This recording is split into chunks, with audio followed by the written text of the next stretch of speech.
RA number 8749 or the Philippine Clean Air Act of 1999.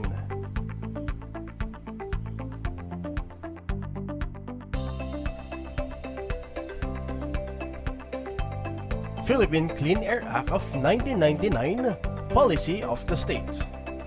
Protect and advance the right of people to a balanced and healthful ecology in accord with the rhythm and harmony of nature.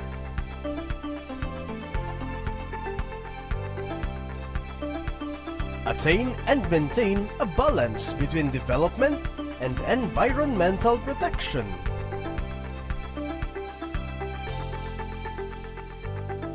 Right to utilize and enjoy natural resources for the nation's sustainable development.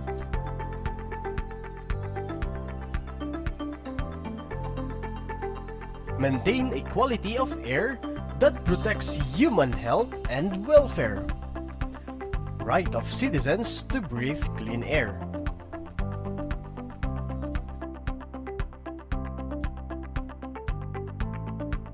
Article 4, Section 21, Pollution from Motor Vehicles. Here are some offices that plays a special role in this implementation. We have Department of Environment and Natural Resources. Set the emission standards for motor vehicles. We also have Department of Transportation and Communications, which implement the emission standards set by DTI. And we also have Department of Transportation that deputize other law enforcement agencies and LGUs for the purpose.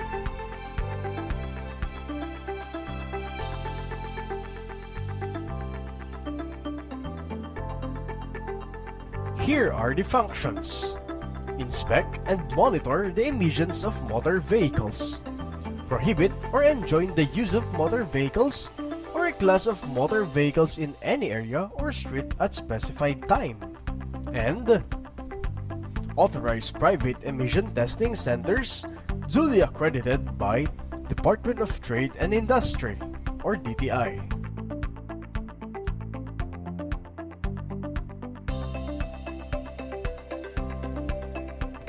Article 4, Section 22, Regulation of Motor Vehicles and Engines. Requirement for registration. Any imported new or locally assembled new motor vehicle shall not be registered unless it complies with the emission standards set pursuant to this Act, as evidenced by a Certificate of Conformity or COC. Any imported used motor vehicle or rebuilt motor vehicle must be compliant with the applicable emission standards. No motor vehicle registration or MVR shall be issued unless such motor vehicle passes the emission testing requirement. Such testing shall be conducted by the DOTR or its authorized inspection centers within 60 days prior to the date of registration. Section 46, Violation of Standards for Motor Vehicles. Here are the fines and penalties. For the first offense, not exceeding 2,000 pesos. For the second offense, not exceeding 4,000 pesos. For third offense and succeeding offense, not more than 6,000 pesos and 1 year suspension of the motor vehicle registration.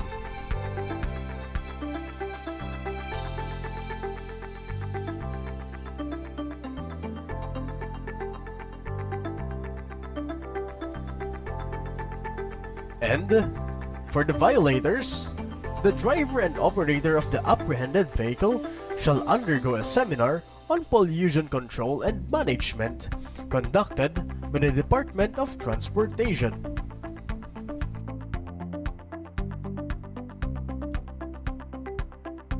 Reminder: regularly check your motor vehicle level of smoke emission and always have proper motor vehicle maintenance and correction. Be the solution. Make sure that your motor vehicle is not the source of air pollution.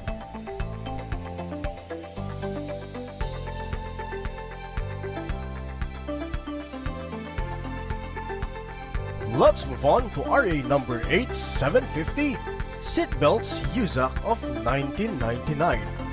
Seatbelts save lives, so buckle up!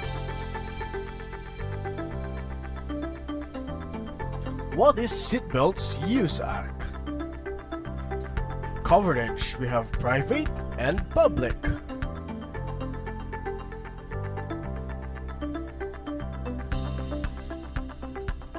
Seatbelt Use Act is an act requiring the mandatory compliance by motorists of private and public vehicles to use seatbelt devices and vehicle manufacturers to install seatbelt devices in all their manufactured vehicles.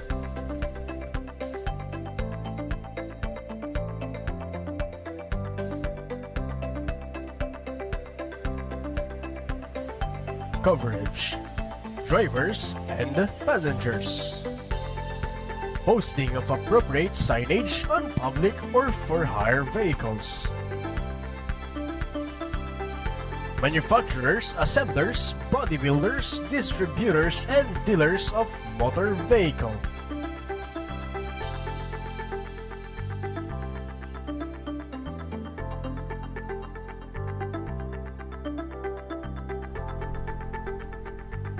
Objectives of a Seatbelt Act: to secure and safeguard the passengers and drivers of private and public motor vehicles from the ruinous and extremely injurious effects of vehicular accidents. Another objective is to pursue a more proactive and preventive approach in order to secure the safety of the passengers and drivers at all times, with the mandatory enforcement of the use of seatbelt devices by the drivers and front seat passengers of private and public motor vehicles.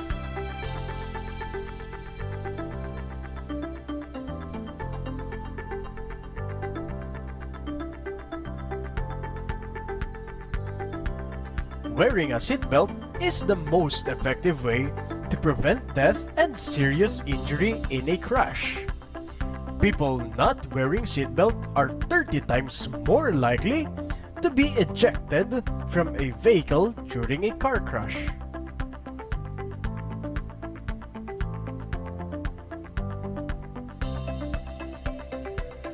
Here are some types of seatbelt. We have lap belt or 2-point, and also shoulder harness or 3-point.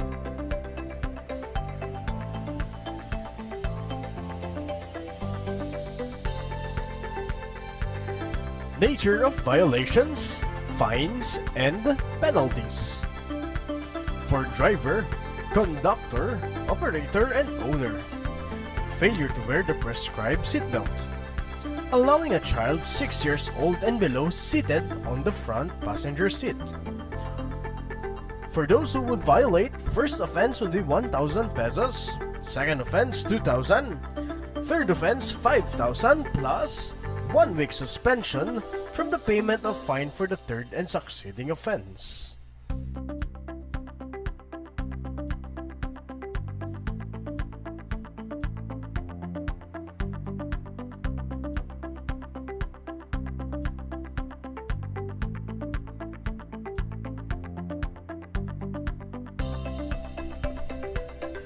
Failure to post appropriate signage instructing passengers for public utility vehicles fasten seatbelts.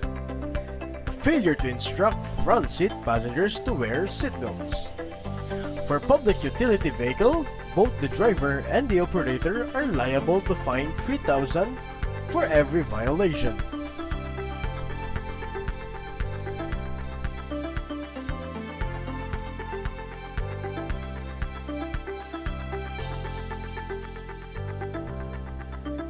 Section 5 of RA number 8750 or the Seatbelt Use Act. Prohibition: children prohibited to sit in front seat. Infants and or children with ages 6 years and below shall be prohibited to sit in the front seat of any running motor vehicle. Take note, Section 17 of RA number 11229 or the Child Safety in Motor Vehicles Act Repealing Clause, Section 5 on the age of children prohibited to sit in front seat of Republic Act No. 8750 and Section 11 thereof on the use of special car seats are hereby amended.